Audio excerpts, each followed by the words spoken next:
નમસ્કાર. રાજકોટ જિલ્લાના જેતપુરમાંથી ચોંકાવનારી ઘટના. જૂનાગઢ આણંદ રૂટની એસટી બસમાં નશામાં ધૂત મુસાફરે હાઈ વોલ્ટેજ ડ્રામા સર્જ્યો. બસમાં મુસાફરી કરી રહેલી યુવતી સાથે છેડતી અને ગાળાગાળી કરતા મુસાફરોમાં ભારે હોબાળો મચ્યો. યુવતીના માતા અને બસના કંડક્ટર સાથે પણ આરોપીએ ઝપાઝપી કરી. નશાની હાલતમાં શખ્સે બસને રસ્તા વચ્ચે અટકાવી અન્ય મુસાફરોને પણ હેરાન કર્યા. પરિસ્થિતિ બેકાબૂ બનતા કંડક્ટરે તરત જ પોલીસને જાણ કરી. જેતપુર સિટી પોલીસ તાત્કાલિક ઘટના સ્થળે પહોંચી અને બસને પોલીસ સ્ટેશન સુધી લાવવામાં આવી. પોલીસે નશામાં ધૂત શખ્સની અટકાયત કરી કાયદેસરની કાર્યવાહી હાથ ધરી. વધુ સમાચાર માટે જોડાયેલા રહો આરપી ગુજરાત ન્યૂઝ રાજકોટ. કાજલ બેન શું ઘટના બની હતી? બસમાં દારૂ પી નહીં ચડ્યો હતો અને પછી મારી છેડતી કરી હતી એને.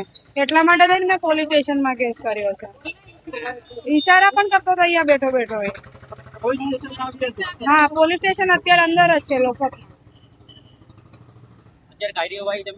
હા, મેં કરાવી દીધી છે, FIR કરાવી દીધી છે. એ જુનાગઢ થી ચડ્યો તો મને ખ્યાલ નથી એવું કઈ. અમે જુનાગઢ થી ચડ્યા હતા, ત્યાંથી એક ભાઈ દારૂ પીને બસમાં ચડ્યો હતો. એને મારી છેડતી કરી, ગાળાગાળી કરી, બસમાં બધા પેસેન્જર સાથે ગેરવર્તન કર્યું. તો અમે 112 માં ફોન કર્યો. જેતપુર પોલીસ સ્ટેશન થી પોલીસ વાળાની ગાડી અમને સામે જ મળી ગઈ હતી, સામે જ આવી ગયા હતા અમારે. અને અમારા કંડક્ટર સાહેબ નો બી એટલો સાથ સહકાર મળ્યો છે. પોલીસ વાળા બી, જેતપુર પોલીસ સ્ટેશન ના પોલીસ વાળા બી અમને પૂરેપૂરો સપોર્ટ કર્યો છે. અને ઘટના એ હતી કે એને મારી સાથે છેડતી કરી હતી અને પ્લસ કે ગાડીમાં ગાળો બોલતો હતો. એને અમે જેતપુર પોલીસ સ્ટેશનમાં લઈ ગયા હતા, કેમ કે 112 નંબર અમને સામે જ મળી ગઈ હતી. બહુ મતલબ જેતપુર પોલીસ નો બહુ ધન્યવાદ છે કે અમારી તાત્કાલિક ફરિયાદ લઈ લીધી હતી. પ્રકાશ બિગાલોરિયા. શું બનાવ બન્યો? જુનાગઢ થી અમે નિર્ધારિત સમયે જુનાગઢ આણંદ રૂટની બસ લઈને નીકળ્યા હતા. બધા મુસાફરો ચડી ગયા હતા અને બુકિંગ પણ થઈ ગયું હતું. હવે મજેડી દરવાજા સ્ટોપ આવતા ત્યાંથી પણ મુસાફર ચડેલા હતા અને મુસાફરનું બુકિંગ કમ્પ્લીટ થઈ જતા એક મહિલા મુસાફર સાથે ગાળાગાળી કરે અને એની સામે જોયું હશે એટલે બેને એની હારે ઝઘડો થયેલ. ઝઘડો થતા એ ભાઈને મેં મારી રીતે સમજાવેલ કે ભાઈ તમે ઝઘડો કરો નહીં અને શાંતિથી બેસી જાઓ. પછી બેસી ગયા અને પછી થોડી વાર પછી પાછા ઊભા થઈ અને બેન સાથે ઝઘડો કર્યો. બેન સાથે ઝઘડો થતા બેને મારા ફોનમાંથી પોલીસ સ્ટેશનને જાણ કરેલ ને પોલીસ વાળા અહીંયા સામે આવેલા ફાટક સુધી અને ત્યાંથી ભાઈને ડિટેન કરી પોલીસ સ્ટેશને લઈ ગયા અને આગળની કાર્યવાહી પોલીસ કરે છે. ક્યાં પોલીસ સ્ટેશન તમે લઈ ગયા અને શું કાર્યવાહી હતી? સિટી પોલીસ સ્ટેશને લઈ ગયા છે અને ત્યાં બધાના નિવેદનો નોંધવામાં આવેલા છે. બેઠો હતો જુનાગઢ થી, બરાબર, તો મારી છોકરીને ઈશારા કરતો હતો. પછી ઉભો થઈ અમારી સીટે આવ્યો. પાછો કે તારી માને તારી બેનને. પાછળની સીટે ગયો. પાછો ધક્કો મારીને અમારી સીટે આવ્યો અને કે હું દારૂનો ધંધો કરું, ઇંગ્લિશનો અને દેશીનો. મારા પપ્પા MLA છે, બરાબર, તું રાજકોટ ઉતરી જો તને ખબર પાડું કે. એટલે અમે આ ફરિયાદ લખાવી અહીંયા, બરાબર. આજે અમારી છોકરીને આવું કર્યું. અમે અમદાવાદથી આવ્યા છીએ, રિટર્ન જાય છે અમદાવાદ. આજે અમારી છોકરીને આવડી મોટીને આવું કર્યું. કાલ બીજી છોકરીને આ જગ્યાએ કરે તો 2 વર્ષની ને આવા દારૂડિયા બળાત્કાર કરે, શું કરવાનું કહો? આનો અમારે ન્યાય જોઈએ. હવે આજે અમારી છે, કાલે એની છે. એ જુનાગઢ થી બેઠતો પણ કે રાજકોટ ઉતરું છું તને બતાવું કે, બરાબર. જુનાગઢ કે ફાર્મ હાઉસમાં દારૂ પીને ઉતરો. બોલો. શાંતાબેન ગોવિંદભાઈ લોહિયા. શું બનાવ બન્યો? બનાવ બન્યો તો આગળની સીટમાં એક ભાઈ દારૂ પીને જુનાગઢ થી બેઠેલો. પછી આગળથી મારી છોકરીને લાંબા હાથ કરીને ઇશારા કર્યા. પછી એ મારી સીટે આવ્યો. મારી છોકરી આગળ આમ સીટમાં પડ્યો. પછી ગંદી ગારું બોલો મળ્યો, તારી માને ને તારી બેનને.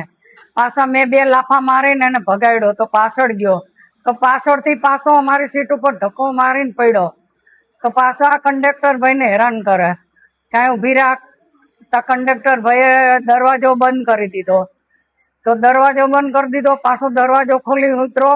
પાછી કંડક્ટર ભાઈ ગાડી ચાલુ કરી તો રોડ વચ્ચે ઉભો રહી ગયો, ચલાઈ ગયા.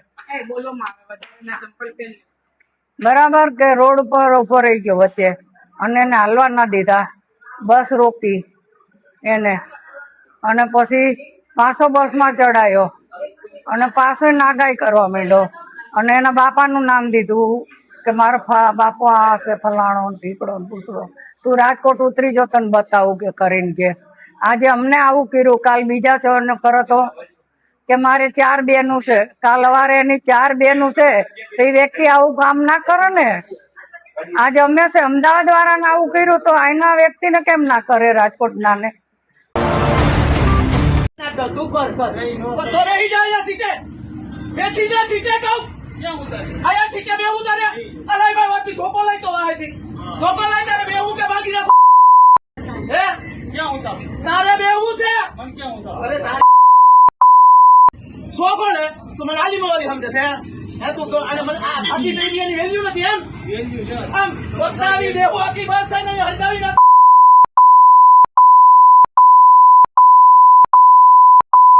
પાણી જા બુટા જા બસ એક સે આયા બસ લામી લઈ તો લામી લઈ તો હતી લાવ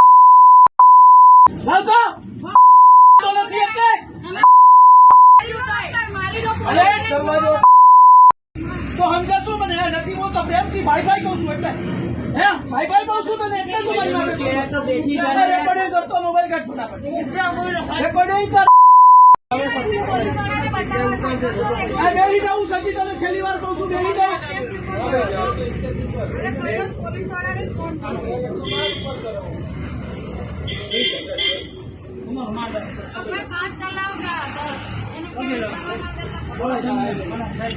અરે મારા તારા પપ્પા એને છે ને અરે તું બોલાય ફોન કર બોલ હવે ધમકીમાં